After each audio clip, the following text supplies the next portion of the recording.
obviously have businesses in your head that has not been formalized or established, and you're thinking, okay, maybe this type of service or product I want to bring to market, want to take advantage, and the question that always arises has to do with the funding aspect of it, right? How do I get this business off the ground? In addition to incorporating and doing all these things.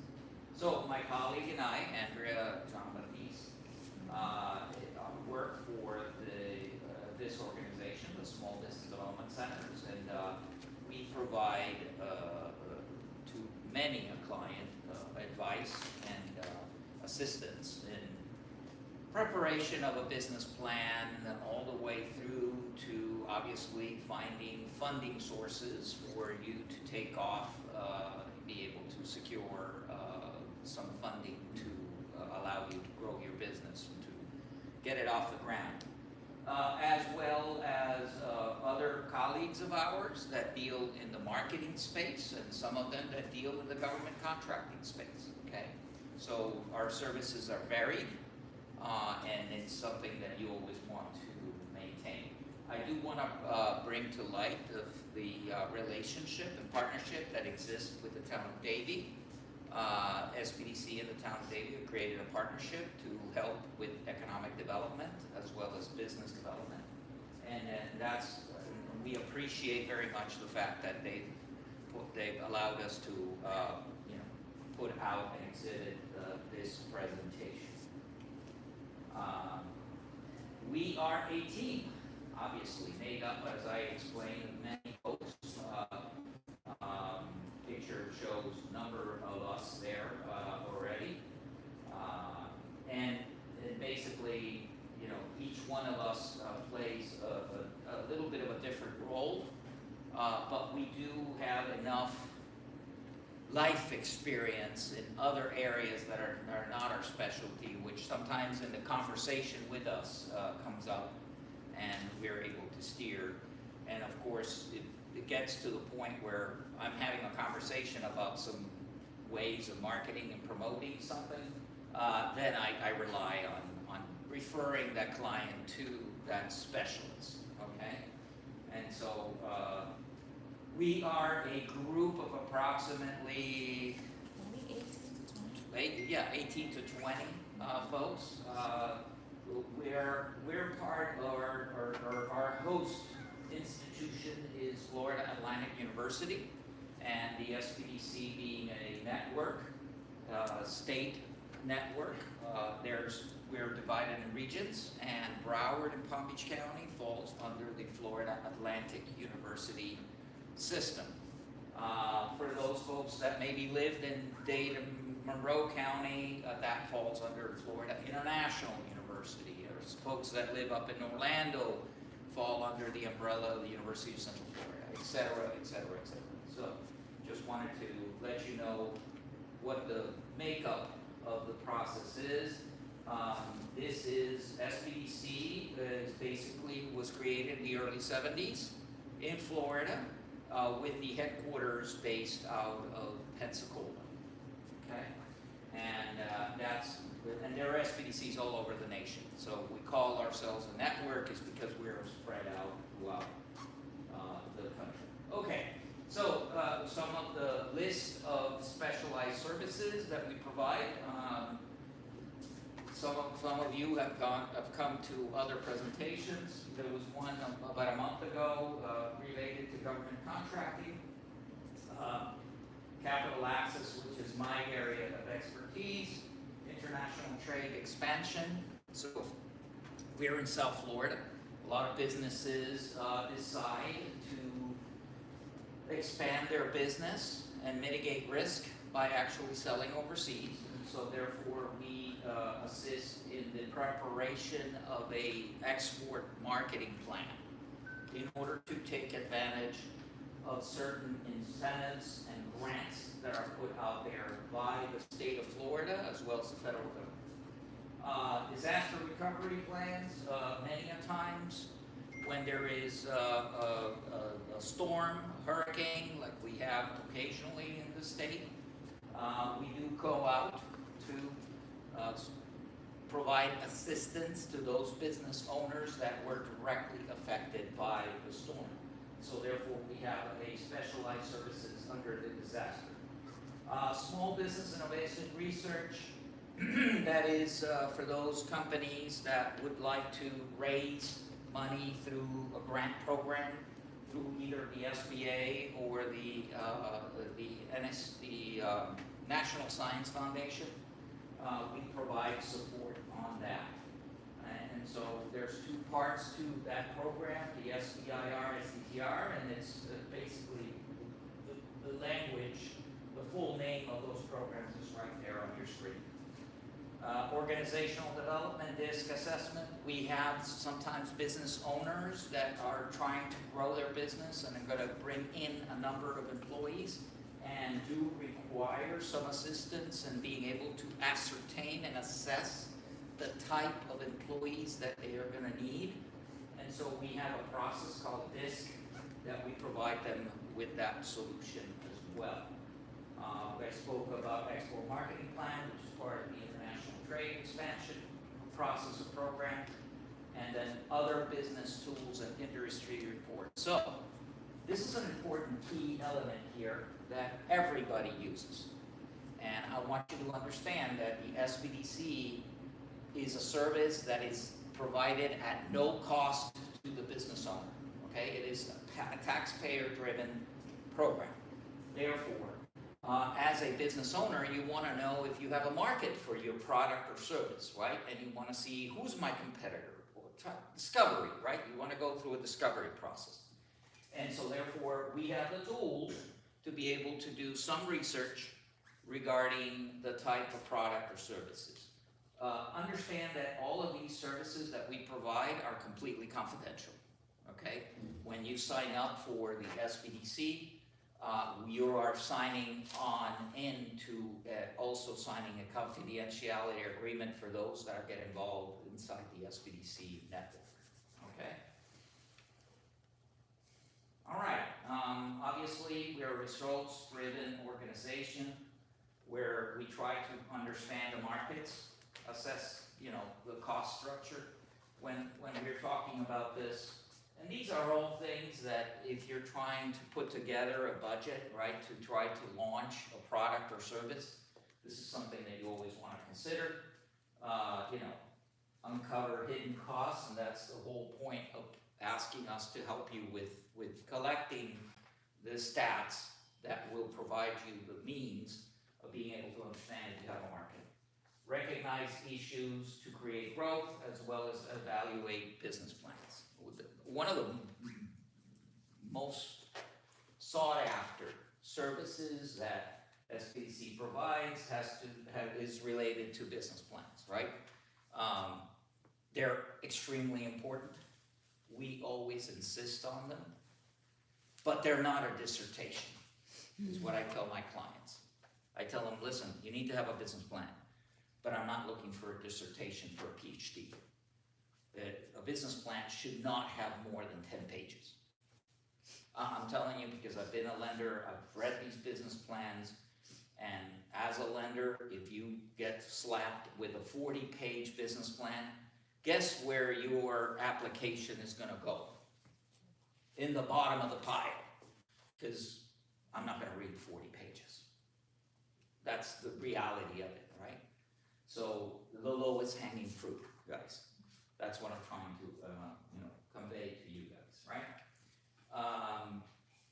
Our mission, obviously, for our network is a statewide partnership of higher education and economic development organizations dedicated to the prosperity of small and medium-sized businesses in Florida. Okay? Bankable beginnings. I'll pass on the baton to my colleague, Andrea, and then I'll come back for the next. Thank you. Good morning, good morning, good morning. I'm Andrea John Baptiste, and it's good to see some familiar faces in the room, and some new faces. So to do just a quick roll call so I know who I'm talking to and we have an idea, I'm gonna start over here. Tell me your name and your business, a type of business. I'm Jen. I haven't really fully formulated. I've got a couple of ideas in tech, consulting, All right. education. I'm all over the place. Excellent, that's good. We can help you to focus, Jen. Welcome. My name is Juan Pablo. My business is entertainment, party entertainment, pretty much. What do you do? I like to party, so. No, well, I'm just talking. different. The actual name, company, the name is Jellywood. It's a different activity. So it's a service, party service, pretty much. I mean, I have to show you what it is. Oh essentially. yeah, you will have to show me. Thank you, because not only do I party, but I do organize events as well, Alright, but that's in my other life. So, Juan Pablo? Yeah. Wonderful, Jen, Juan Pablo. My name is Jose Peña. I'm actually an attorney, but I mean, I have ideas, I have whatever. I'm definitely at that stage over there, not partying yet. But yeah, but probably right now I'm an attorney, but with an eye open to possibilities. Awesome, welcome. Well, one of the things Tony talked about was planning, and so we do help you to focus and get the plan going. So you're in the right place. Okay, tell me your name again. Jose, Juan Pablo, Jen. Oh, I got 3 J's. Okay. Exactly. And I think it's the same. Yes, yeah, I'm Debbie Thomas with the town of Davie. I work in the Community Development Agency and also in economic development. So Debbie is a key factor, partner in the relationships of developing your business because she is with the CRA. And Debbie, can we give you like 2 minutes at the end to just tell folks about what you do? Awesome, awesome, awesome. And so everyone else in the room, Leona, say hi. Ariola, who does a wonderful job with social media. Okay, so we have an idea in terms of entertainment as well as some folks that are looking to get focused. So I am what they call a growth specialist, and I deal with a lot of the business plans that come through the SBDC, or the clients that are seeking to create businesses, the ones with the ideas and so on. We kind of start the conversation. Let's hear what you're looking about. Let me understand how much you know about the industry. Let's look at some industry reports, those types of things, and get your business plan sorted, started, to the level for where it may be ready to be bankable. And then we turn you over to this gentleman here, who is your access to capital specialist, right? So you have this business plan, and Tony's gonna help you once you have it nicely done and your projections seem to make sense and things of that nature. He's then going to help you with the external financing. So today, with that background, right, some of the things that I wanted to go over was some of the best practices that we know are instrumental in ensuring that your business becomes bankable. Some of the things that I see with folks that are aspiring, it's great because they have an idea, they come to us, we give them best practices for the most part, they follow, and they are off to starting a bankable business. Some others come to us already in business. They're maybe pre-venture, what we call it, right? So they're registered the business. They've made maybe a sale or two, but they're not really completely operational.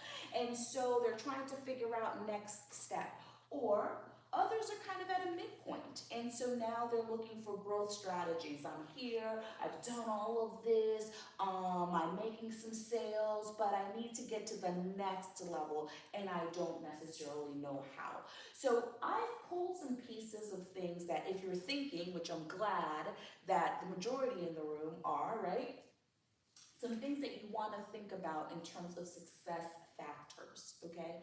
Because what we know is that the banks are looking at this through this lens, right? They're looking at character, capacity, capital, collateral, and the conditions. So you want to be sure that as they're looking through that lens, okay, those 5 C's, that you're creating your business, right, that are meeting the test of the 5 C's. So you want to ensure that you have a short learning curve. So what does that mean? that it's not gonna take you 10 years to understand the business, the industry, the resources, the market, and things of that nature, right? No one can know all things. And as Tony said, for us as business consultants, we don't know it all. We all have our areas of specialty. I know nothing about access to capital. I'm not sure why I'm here today.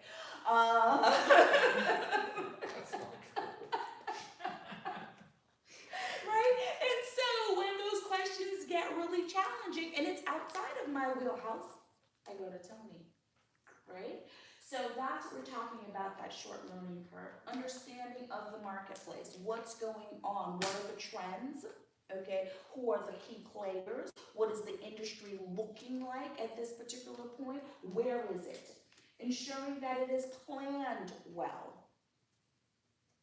I meet a variety of people who sometimes are tying themselves into knots, so to speak, or spinning their wheels, because they did not necessarily think sequentially, logistically, and establish a timeline and a task line that made sense. So you may have jumped into the swimming pool here, but you didn't know how to swim, and so now you're flopping around, right? So understanding, knowing how to swim before I jump into the swimming pool.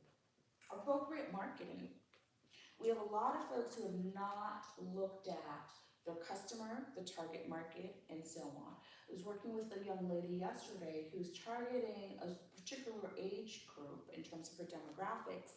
As we pulled industry reports, one of the things that we realized was that that's not the age group to be targeting. She literally was targeting smack dab in the middle of the folks that the data is showing they're purchasing at a higher level. So folks a little bit older and a little bit younger. So she's kind of way off the mark there, right? So that's who she's marketing to, and she's wondering why her sales continue to flatline. Reasonable expectations. I hear this a lot in terms of projections and planning. Well, you know, we're gonna be making a profit in 6 months. According to whom? Show me the data, what do the numbers suggest, okay? And so on, because it may be, but by the same token, evidence is key. And then your varied revenue sources. Tony talked about helping folks to find hidden profitable areas, and we do a lot of that as well. Folks sometimes come to us with a primary product or primary service, and then we start talking and go, you know, but you could also do this, or you could specialize over here, you could niche it in this way, and things of that nature, right?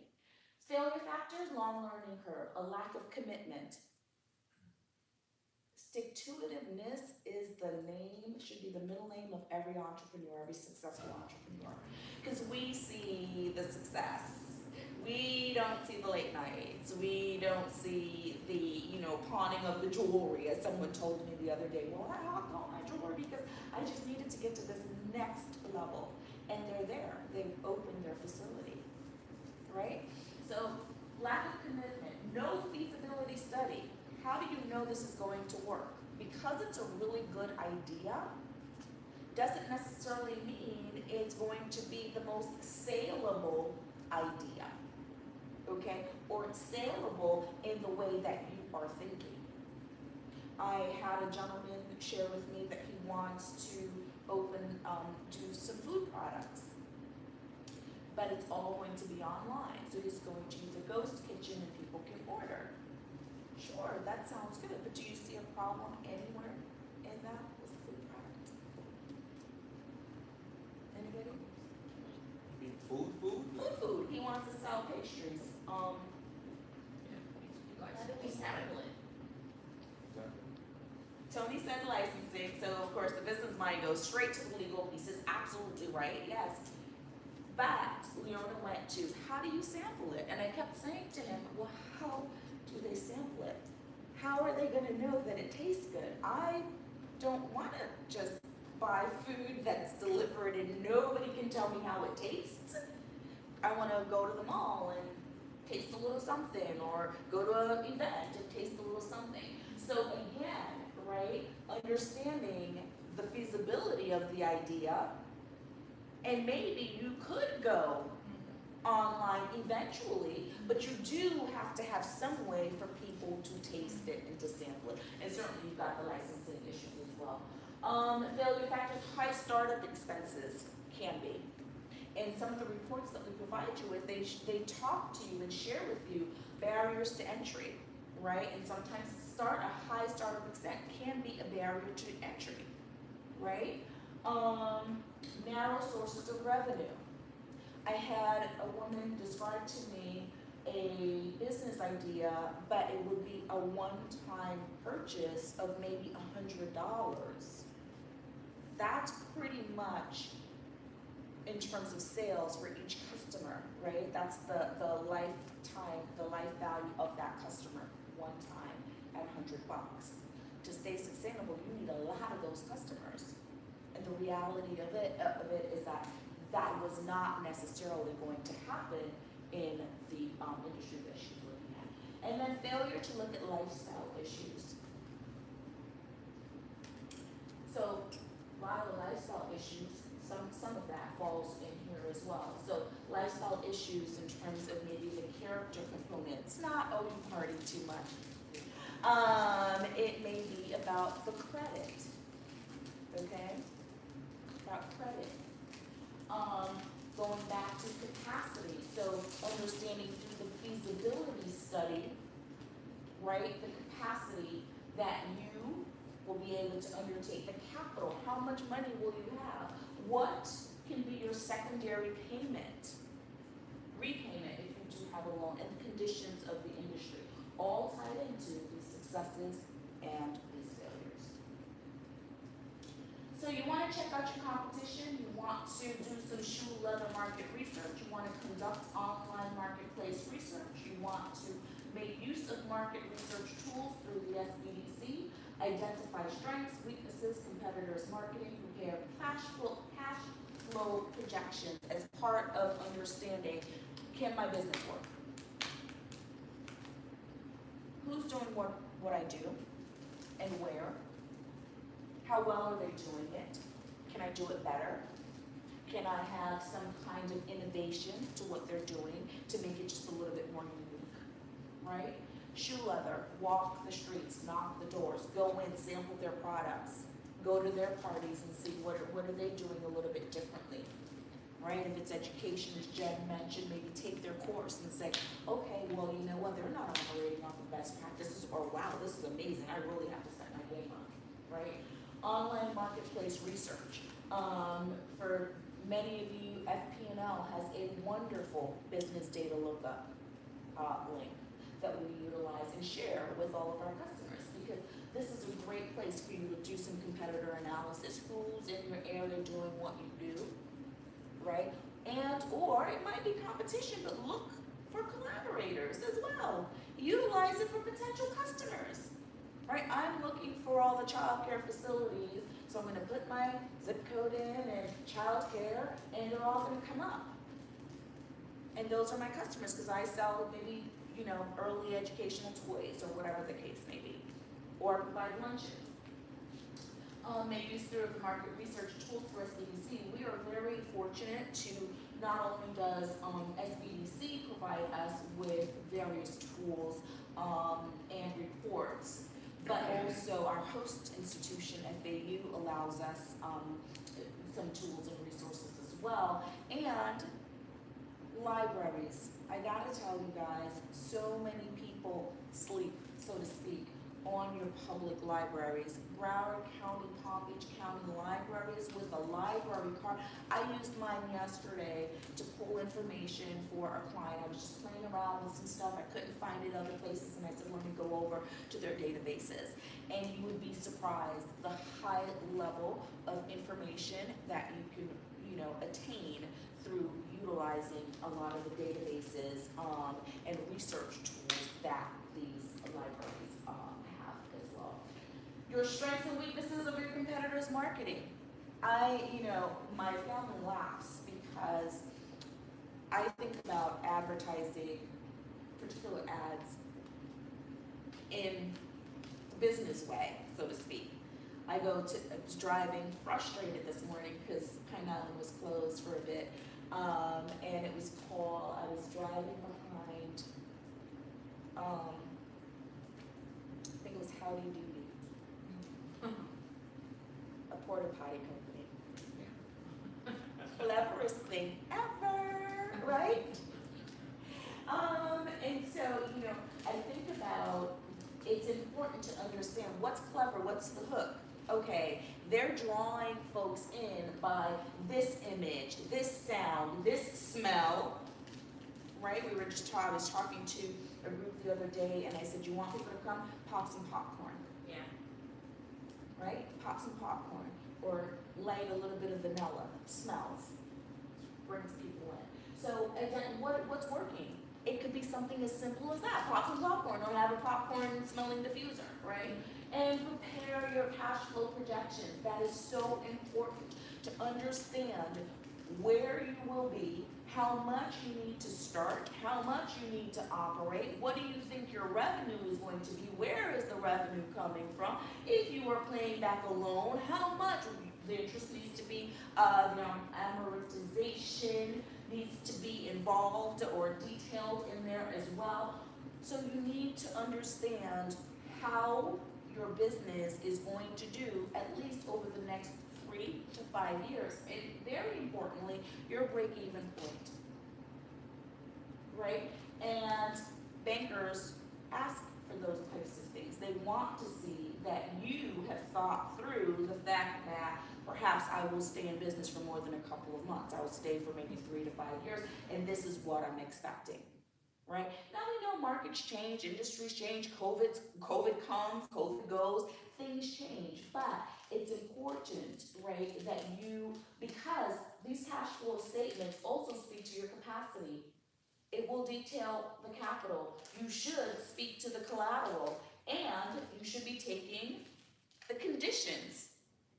I see folks that provide us with business plans and they give us projections for 3 years that income and expenses are the same. 3 years. What's wrong with that? There's no growth, there's no change, there's nothing. Or year 1, income and expenses are this. Year 2, we add some numbers to the income. The expenses have stayed the same, but the income's grown. Year 3, we've done the same thing. The income's grown, the expenses have stayed the same. Is it possible? Sure. But is it probably likely? No. Right? Businesses, industries have trends. Right? So we know, I was working with a cosmetic business and she's already in business and she said, I have to clone myself around the holidays because everybody wants their makeup done and their lashes done and so on. She goes, but then it gets a little quiet during the summer because people are on vacation, so they'll come in, they want their stuff done to go on vacation, so they need the super extra glue and the higher, sun tolerant, blah, blah, blah. But she understood the trends of her business, right? And she knew that June through August, slower months. Thanksgiving, boom. Christmas, boom. Valentine's, boom. Mother's Day, boom. Right? She's a little crazy right now because Mother's Day is this weekend. So understanding that in terms of your projections is important as well. And those are things that if you are looking to create a bankable business that lenders are looking at too. Do you really understand what you're doing? Do you really understand when your products are going to sell and when they're not? And things of that nature. Have you done the work to understand your business and as well as the industry? Some legal considerations. Tony started off when I said, what's the problem with the kitchen? He said, licensing. And that is something that I see a lot of folks that are already in business and they have not necessarily secured the appropriate licensing. Okay, some folks start off with cottage law for their food business and that's perfectly fine, but then they are scaling up and they're looking to get into stores and so on, and they need the required food permits and so on. I have worked with a young lady who is actually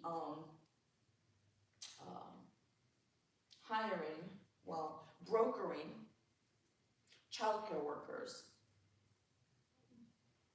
So she is the company, and families can sign up with her if they need a childcare person, a nanny babysitter, and nanny's babysitters sign up with her, and she makes it happen. She makes the connection point. And she's done a lot of good stuff in terms of some of the employer background type things, right? She's done the important things. People are background screened before they go in and work with children and things of that nature. But she's acting as an employee leasing agency because she does all of the HR components for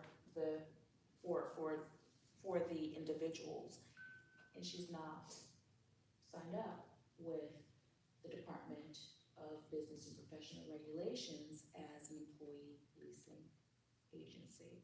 She is looking to expand the business. Her personal credit is good. She's been in operations for a little over a year. She has made some profits based on what she said to me. I've not looked at her documents, but that can be a challenge for her because she is operating in an industry, a regulated industry, without the regulations. Intellectual property, that's another piece that we see. I see a lot of folks that they have not done their NDAs, non-disclosure agreements. They have not done any trademarks and copyrights for the intellectual property of whatever it may be, right? It could be their formulas and things of that nature. So how is it protected? Once you put it out there, can someone else take it, and so on? So that's also important to be able to ensure that your intellectual property is protected.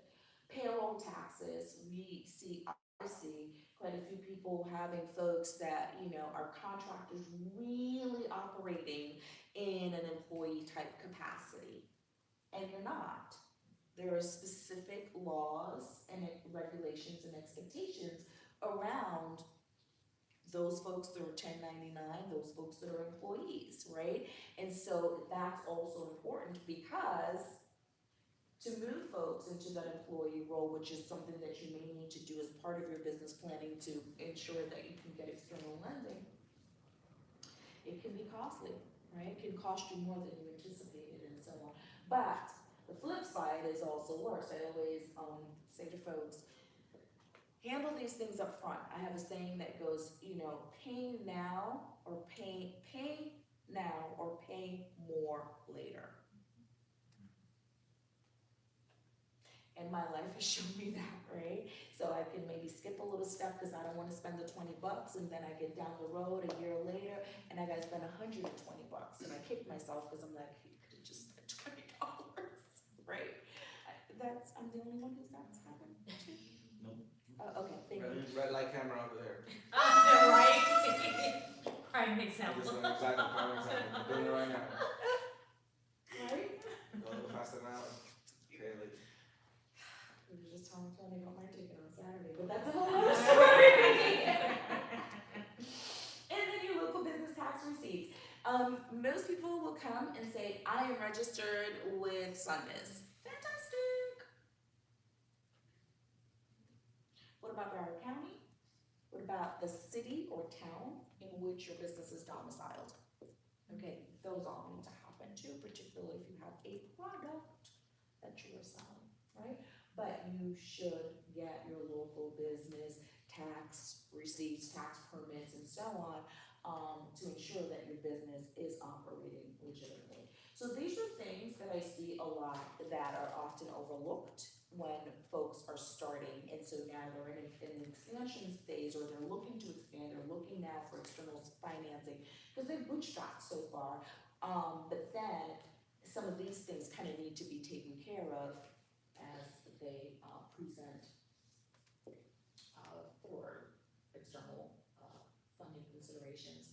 So insurances, these are not, this is not an exhaustive list of insurances. Keyman is not on there.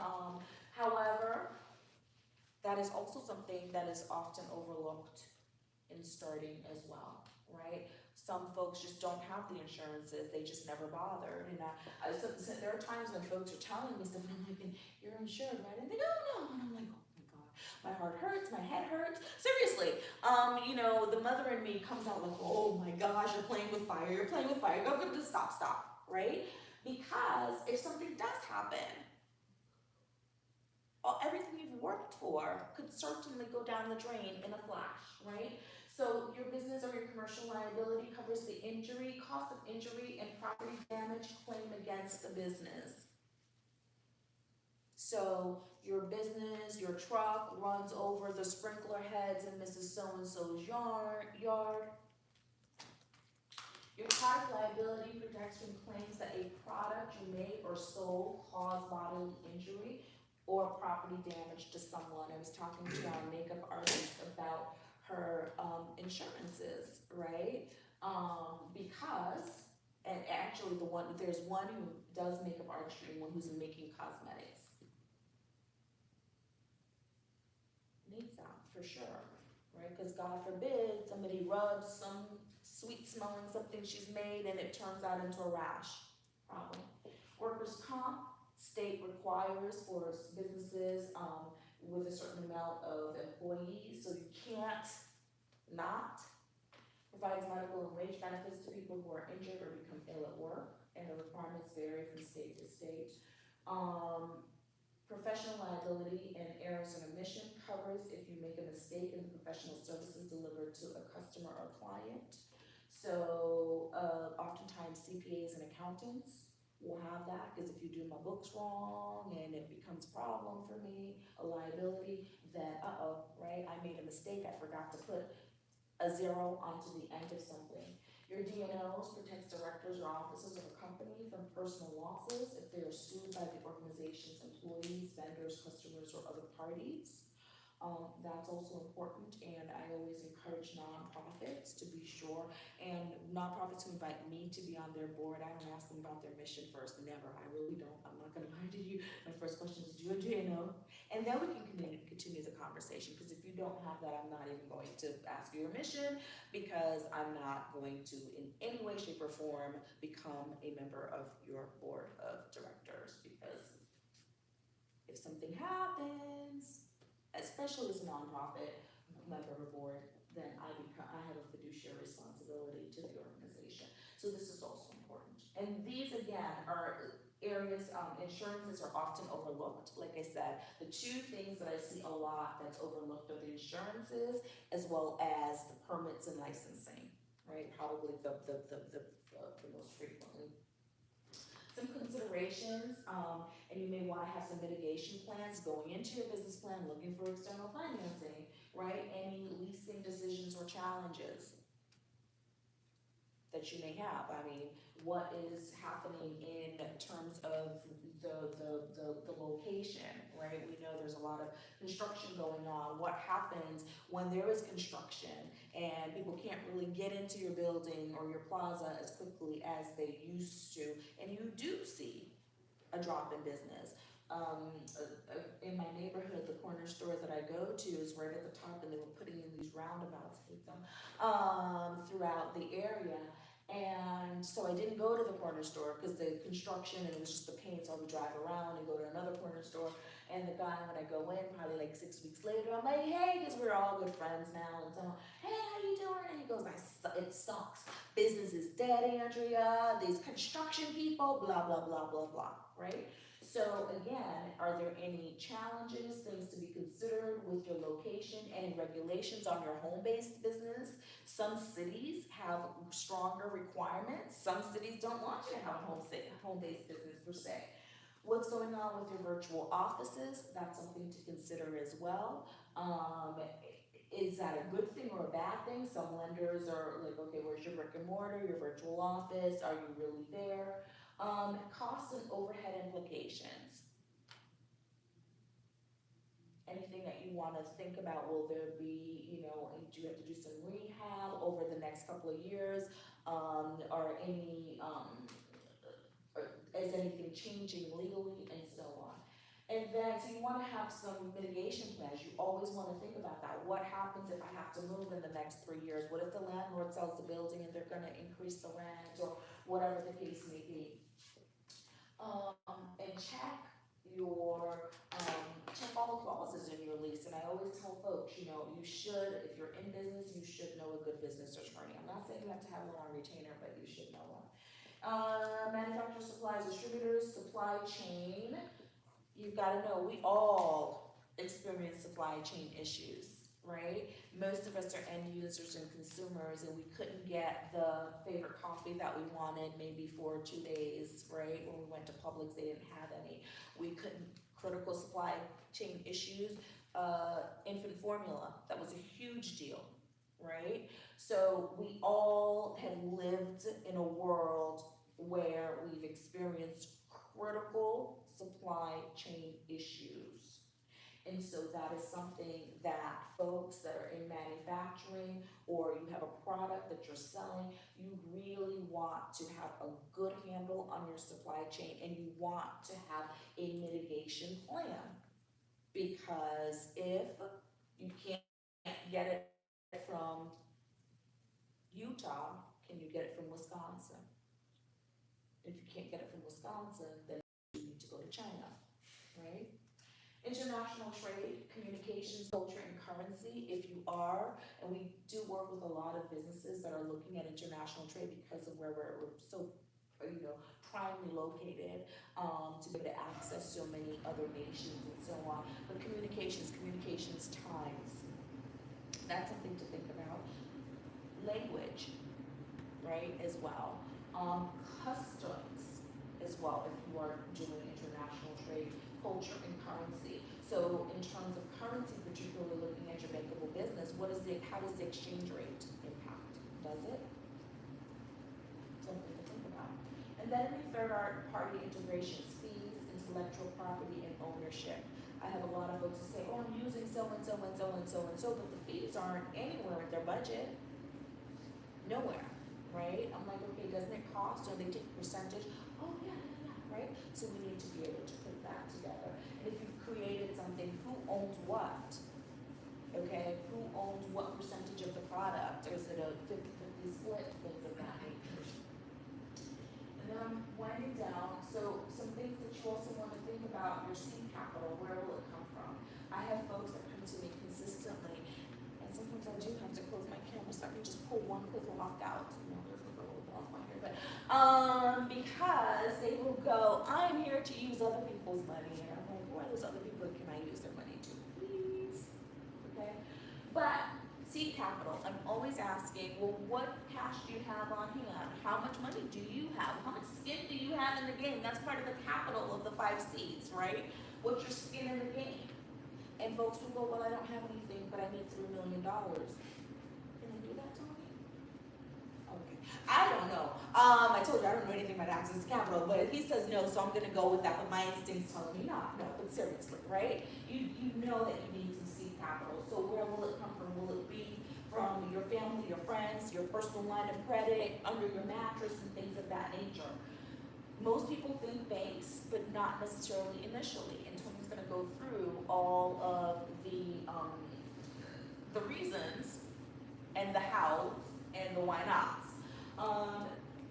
But you do need that business plan, decent personal credit, an initial investment made by you, and in many cases, collateral may be required, and collateral is a good thing. Banks like collateral, because now there's a secondary method of payment, right? So that's a good thing. And then you have your equity investors, your angel investors, your venture capitalists, and so on. And I know a lot of folks are like, well, I'm looking for an angel. And we do have individuals in the SBDC who can work with you once you have your business plan, right? With looking at some of the equity investors, helping you to put it together. There are groups that some of our consultants actually do work with that will make that, will introduce you to and things of that nature. However, you do have to be sure that you have a strong business plan, you have some mitigation plans in place, right? You've taken care of your personal credit, you have some investment cash on hand, and things of that nature. And this is another place that I see things missing. Bookkeeping, record keeping. I've met with folks that have been a year fully in business, and I'm like, okay, so what does your P&L look like for this year, for the first year of business? And they go, well, I haven't really tallied up my receipts yet. And that's another place where, I get anxious, like, no, like the child, you're playing with fire, you're playing with fire, you're playing with fire, right? Because with anything, the longer it goes, the harder it is to get back on track. So it's important from day one. I tell folks before you register that business, you should have some kind of record keeping tool. So it could be a spreadsheet, could be just an Excel spreadsheet. Many places, many businesses are using QuickBooks or other types of bookkeeping software and so on. That's fine. But that initial registration, 100 and whatever amount of dollars that you pay to Sunbiz, that needs to be recorded from jump. That's a business expense. Right? I hear folks say, well, I paid for my website, and I paid for my hosting, and I paid for my this, and I paid for my that. Oh, where, and did you record it? Where? So how much have you paid so far? I don't know. I think it's probably about 5,000. Oh, it could be 2,000. Right? A separate business bank account, most people know, and they do a good job with that. It's always a financial statement.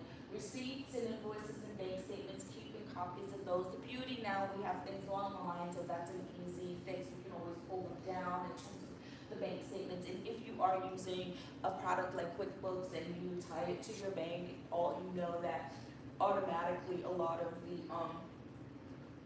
the utilization is recorded, and you just kind of have to go in and reconcile. And then your records may be self-maintained or managed by a tax professional. It's up to you, right? Your level of comfort, your level of knowledge, and so on. But what I do say to folks is, at the very least, meet with a tax professional, meet with a CPA. And I'm gonna say this, a CPA, not just a tax professional. I think a lot of people hear tax preparer, and I'm not knocking tax preparers at all, because they go through the IRS training and so on. But a certified public accountant can certainly help you with understanding the breadth and scope of your business, and, right?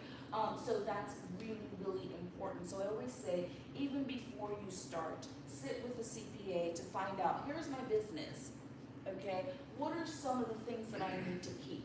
This is where I am. What are the records? What line items should I create in my spreadsheet? Because even in Excel, QuickBooks, you're still gonna have to go in and customize it for your business. So sit with someone and find out. Do that also from even the startup, right? What is my designation? I have folks come to me, should I be an LLC? You could be. Should I be an S Corp? You could be that too. Should I be a C Corp? Sure, why not? You know how? No, I'm not. Because that is also contingent on you, what you're looking to do. Do you have partners? What's the vision of the business, the industry? Are you looking for external financing? There's so many things that may go into play in those decisions. So these are all critical factors in terms of the record keeping, because these are things that, if you're looking for external financing, equity investors, lenders are going to ask you about the record financial statements, right? They are going to want to see that you are keeping, understanding your cash flow and things of that nature. I believe that's pretty much it for me.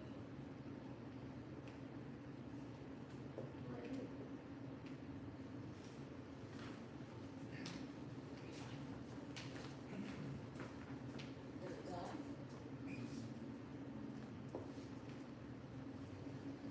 Yeah. Thank you. So our top takeaways for starting a bankable business: start with a short learning curve for you and your partners. Before you spend a penny, do a feasibility study, do your shoe leather research, understand who's doing what, where are my potential partners, where are my potential collaborators, who's my competition, what's the industry like. Assume that your chances of financing from a bank or public grants are slim. That's the other one. I didn't use the G word at all today. It's a whole nother bailiwick, right? But assume that they are small. So be creative, right? Particularly for those first 2 to 3 years. What will you do? How will you get it? Where will it come from? Consider operating your business on a part-time basis at first. And folks like to say the side hustle. I don't like to say side hustle. I like to say a part-time business. And I'm gonna say why. Because a side hustle sounds like you haven't legitimized it, right? But if we are doing a part-time business with a succession plan, let's just say, right? A plan for us to leave our full-time job and move into this, we're going to be legitimizing it because it becomes a source of income, not just, oh yeah, if I do it when I wanna do it. And that's based on you and how serious you are. Get guidance from experts and mentors. Ask the questions, meet people, ask them, how did you do this? Some people will tell you, some people won't, right? And be okay with the ones who won't. They just won't, it's all good. I believe that's a scarcity mindset, but that's none of my business, right? All I do all day is tell people, give people information, so, which I love. And then establish your business support network early on. I say to folks, in this day and age, I believe there are 3 critical relationships in business, in starting a business. 1, your money person, right? So that could be your CPA and or your banker and or your financial advisor, but your dollars person, who's gonna talk to you about the dollars, okay?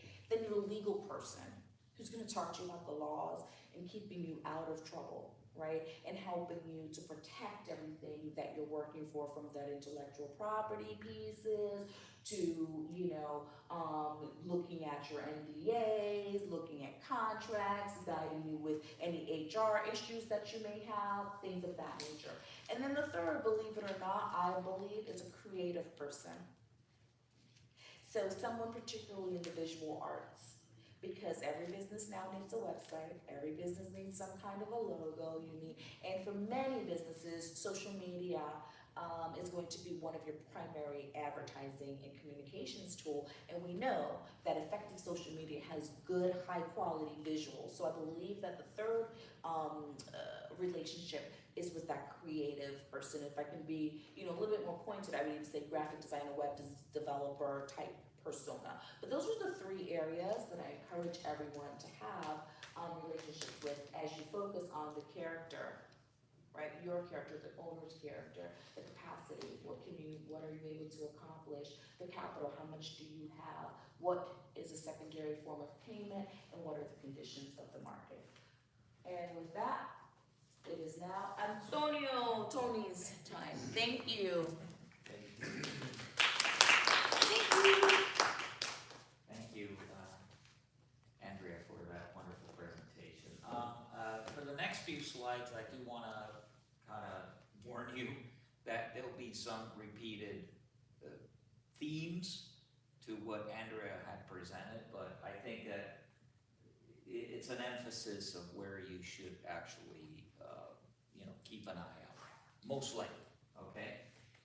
So again, we talked about the initial aspects of being able to somehow find the funding sources, different funding sources with respect to getting the business up the ground. Obviously, one of them is your personal savings and that sort of thing. Informal loans through some family members sometimes, and then obviously you go into a more formalized type of lending structures, credit facilities. They're a generic term for loans, lines of credit, credit cards, et cetera, is really, should be called a credit facility. Okay, the different avenues of sourcing.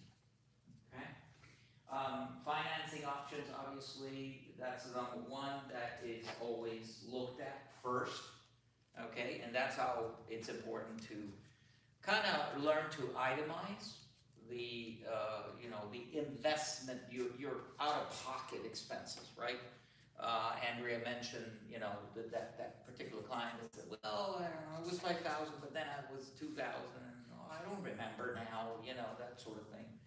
So one of my first conversations with the client is always, okay, how much did you put down, right? It's like you going to buy a car, right? This is how much you're going to put down, right? So bottom line is the same pretty much the same thing. I always remind folks that, you know, obviously reach out to family members, particularly family members, right? If you don't have enough of a funding source to get the business up and running. Again, now we're jumping into different types of credit facilities. There's a particular reason why I begin this particular funding source with the term loan, okay? When you're starting a business, cash flow is going like this, right? Up and down, moving and so on. And so you need to keep expenses at check, right? And one of the ways I always try to convince the business owner to focus on is not so much on having a line of credit, but to have a dedicated term loan for a specific use of something, right? Of a project. If you're trying to buy inventory, well, go to your suppliers and see if they can provide you some sort of financing of the supplies, right? There are businesses. Yesterday I went to visit one of the business, large company up in Deerfield, but some of their equipment is actually given to the business owner as long as they promise that they're gonna buy the supplies that make that equipment work from that particular source. So they're providing the equipment, but yet you are committed to buying the supplies from that source, right? And so therefore, they've already found the equipment that is going to be able for them to produce the product so that they can sell it, right? And that's one source, right? Call it a term loan, call it, you know, supplier financing, call it whatever you want to call it, but it's in a term and a fixed amount. You know it's going to be that expense, and you're going to be able to manage your cash flow. Okay. The second aspect, obviously, you know, for some folks, you know, a line of credit is the credit facility. That's it. All I need is a line of credit. Well, it doesn't work that way, right? Your line of credit really is your lungs, right? It's usually breathing in and blowing out, right? That's your lungs of the business, okay? And a line of credit should not be used, it should only be used within a 12-month period. By that I mean you're using it, you're paying it down to zero, you're using it again, and you're paying it out. That's the lungs, right? That's a breathing in, breathing out, breathing in, breathing out. And once a year, every lender, right? If you have an actual working capital line of credit, not a credit card, but a working capital line of credit, the lender is always going to ask you to bottom out or zero out that line of credit for 30 days. That is a test. It is a test to allow the lender to understand that you're managing that particular credit facility the right way. Okay, and the test is really to allow the lender to determine if you're not using or misusing that particular credit facility, then you're really not, you don't have the right product in place. It's like you trying to sell your services or product to somebody that really doesn't need it. You can't breathe, you can't swim. What? You can't breathe, you can't swim. Exactly. So, you know, when I hear, you know, the business owner saying, I need a line of credit, wait, whoa, let's step back. Let's talk a little bit about, okay, let's break down, what is it that you need, really, okay? And yeah, there's a component to the line of credit for that, right?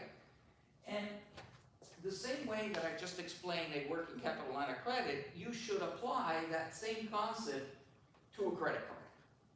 Because a credit card is an open line of credit, right? And so you want to definitely, a credit card, be able to zero out every 30 days. I'm talking in the context of business, not on a personal level. Blah, blah, blah, blah.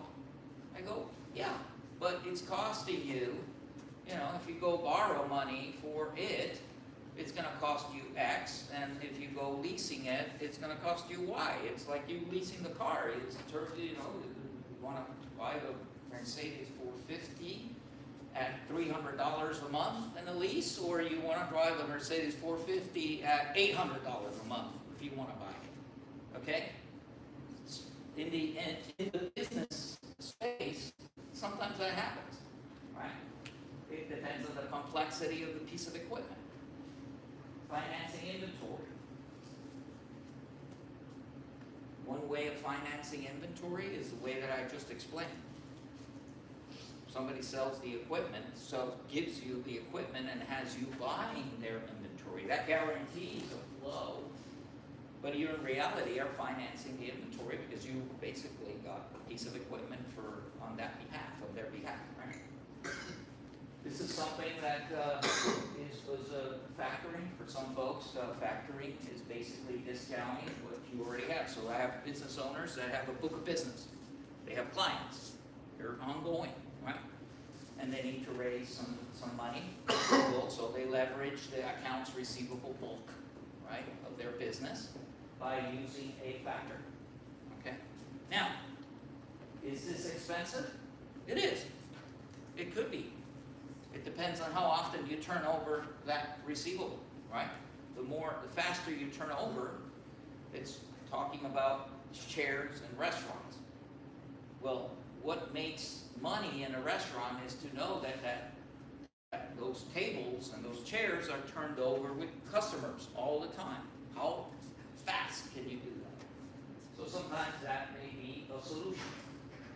I had a client in particular that used factoring because they wanted to make sure that the lender vetted the new customer, new client that was coming in on board.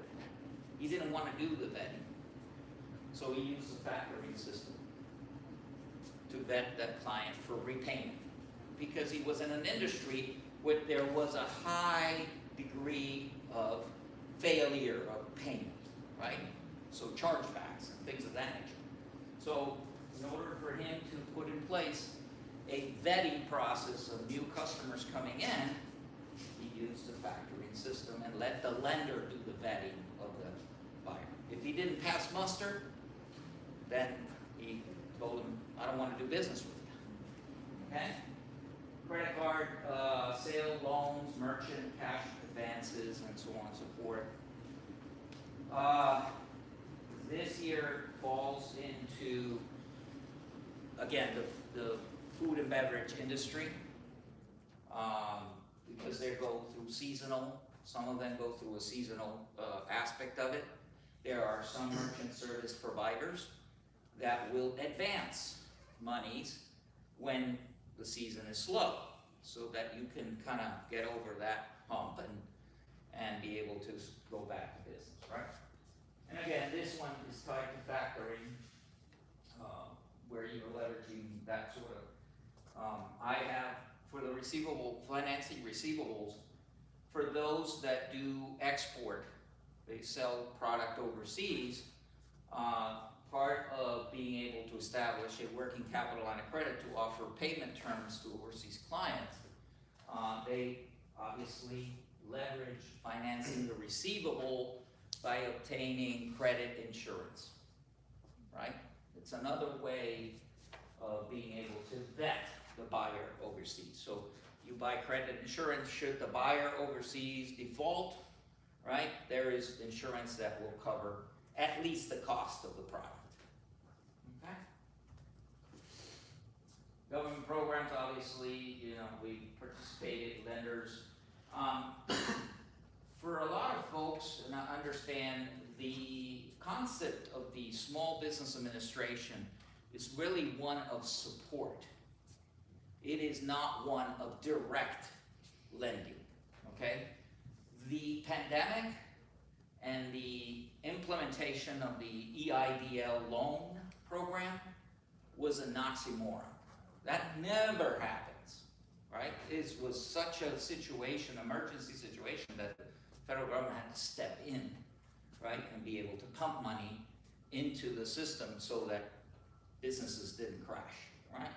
And so the SBA will always provide loan guarantees and require or request that third-party lenders.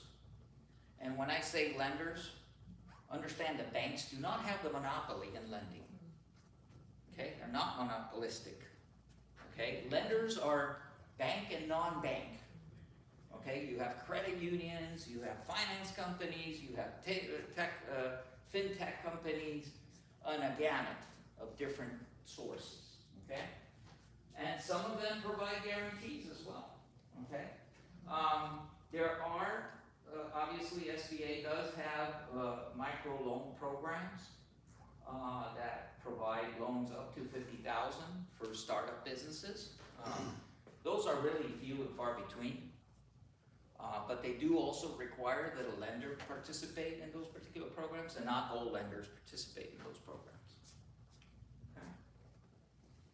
Again, we spoke of the agricultural loans, and those are usually financed through the USDA. Believe it or not, U.S. Department of Treasury, who kind of holds the purse, right, does have certain grants and supports small business directly, as well as the, obviously, U.S. Department of Commerce, minority business, for those that qualify. State and local governments operate their own programs. Certain municipalities do have programs that encourage businesses to set up shop within their municipalities, and they will help that business owner as they're in the process of setting up shop to pay for certain items, for certain leasehold improvements on the outside, inside. Where can we find this type of information? Like, do we have to actually? We're sitting here in Davie. Are you a Davie resident? No. But if you set up a business in Davie and you occupy a space in a certain area, they may be able to help you with But it's some more of like these an old ask, improvements. and an ask basis with whatever you're planning to do business. It's not like a place where you like. There's nowhere where I can just see like what Davey offers to businesses. Yeah, online. But like other individual websites. Like I'll have to go on The the. town of Davie has a beautiful website, No, what I'm saying, particularly on the for other CRA cities. side. But I'm saying, is that the case for every city? That's Could be, yeah. I couldn't tell you overall, but yeah. So there is a site that lists all of the Florida CRAs. And so we encourage folks to maybe delve in and see what their priorities are for that funding period. So yes, it is pretty specific Yeah. to the area, and you Yeah, do kind of have like to goes do. to city and. Yeah, exactly. Yeah. And usually, you're talking about small dollar amount. You're No, talking about still. humongous amounts of monies, et cetera. But every little bit helps, right? So you're trying to set up a shop, Definitely. you want, hey, the sign is $5,000 and, I don't know what to do with myself. One of those situations, okay? This is a graph, obviously, of spectrum of financing options. We kind of went over that, and just, your traditional financing options and non-traditional.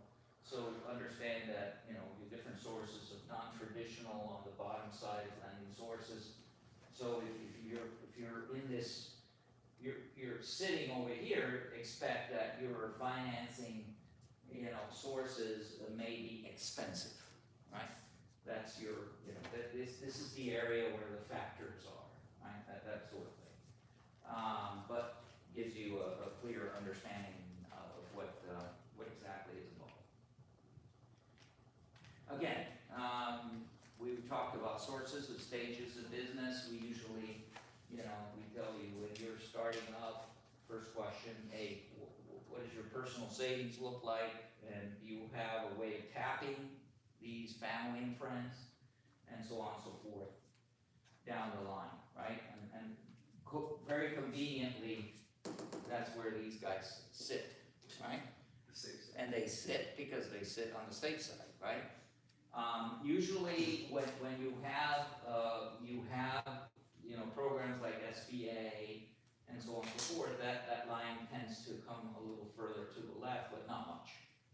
okay? Why? Because the loan guarantee programs really appease those lenders from risk mitigation.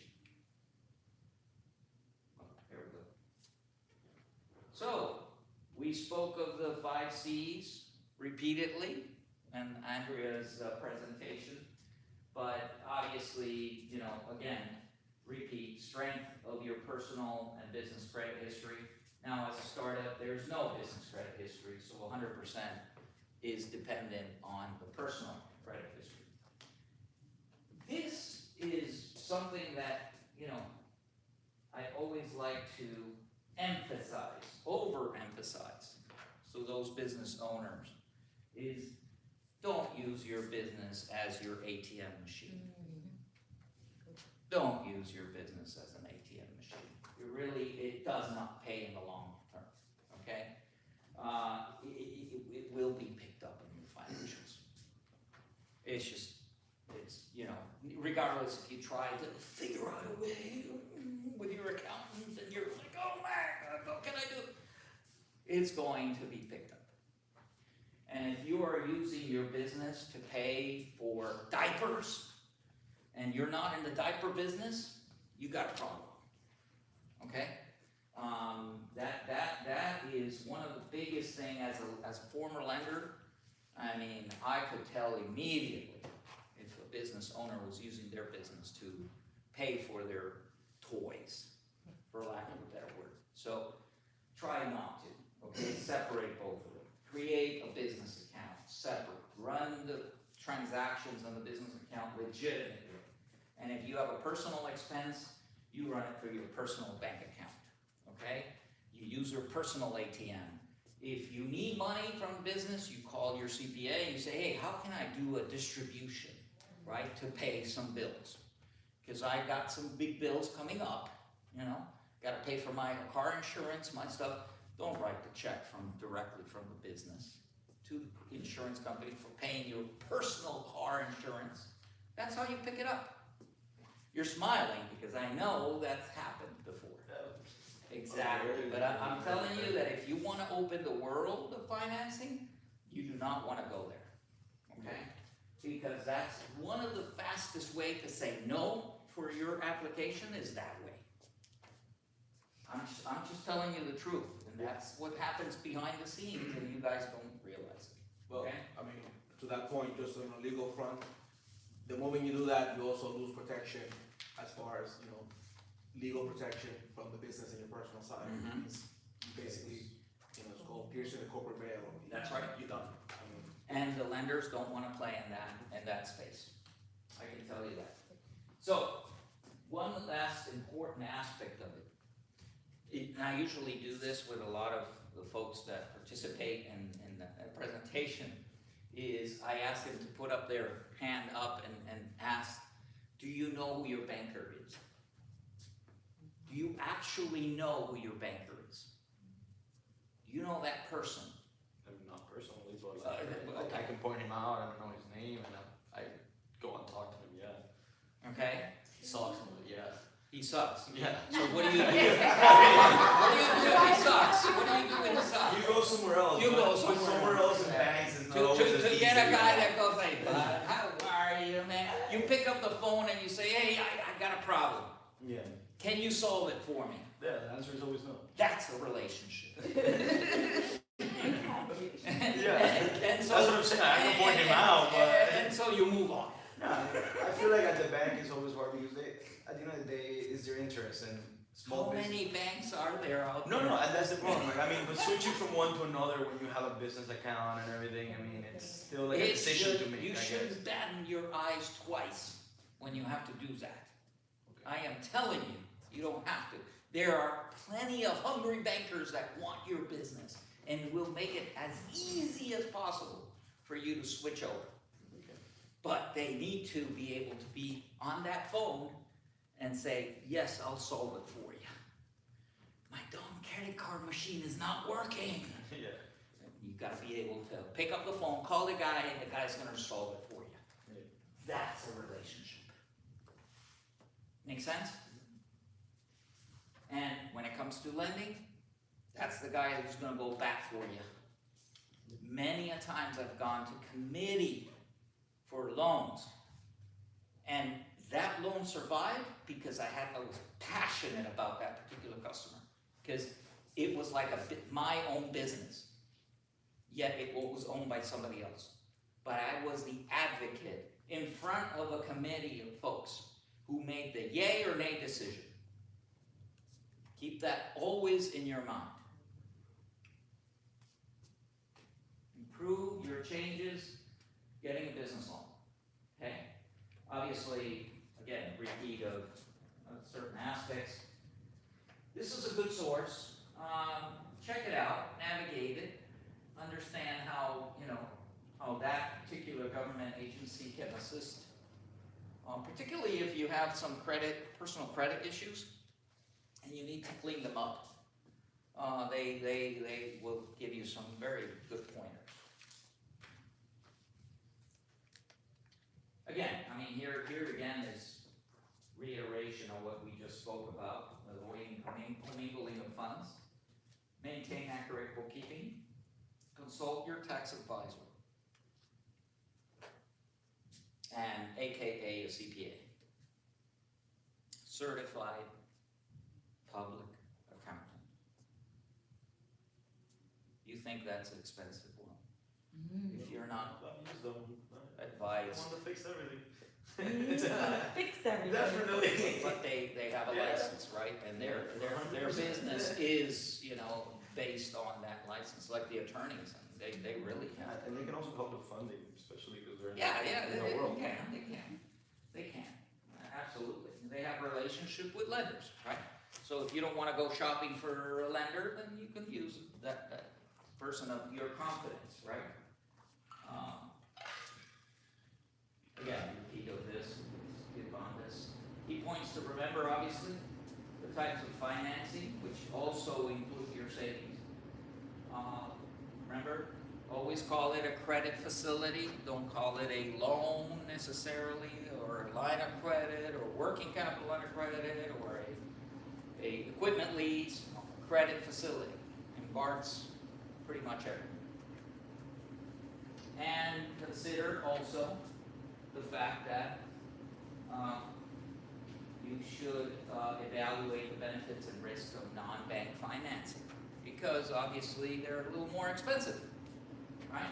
Depending on the type of. And again, if we go back to that graph where, where do banks and credit unions play, right? They're more looking at the mature market versus mature business market versus a startup or a fairly new business.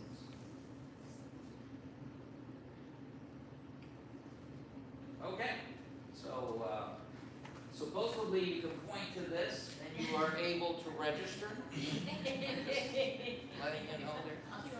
Okay. I don't know if it works. I don't know. They made some changes. I think it does. I think it does, but if push comes to shove, you go here, and then you can also register there. All right, let me introduce Debbie Thomas. Thank you, Debbie, for stepping in. Is there a next here? No, I don't have a Awesome. presentation, All it'll right. be So very we'll quick. Put it dark there. Thank you. Getting the warning. No, you turned off the screen. I'm getting a warning. You're getting a warning? Impersonating. Just go to the website. Trying to steal your information. Oh my God. I'll be very quick. I'm Debbie Thomas with the town of Davie. As said previously, I work with the CRA, the Community Redevelopment Agency, and I also work with economic development. So in short, I know what we really want to hear is how it pertains to you guys and your businesses.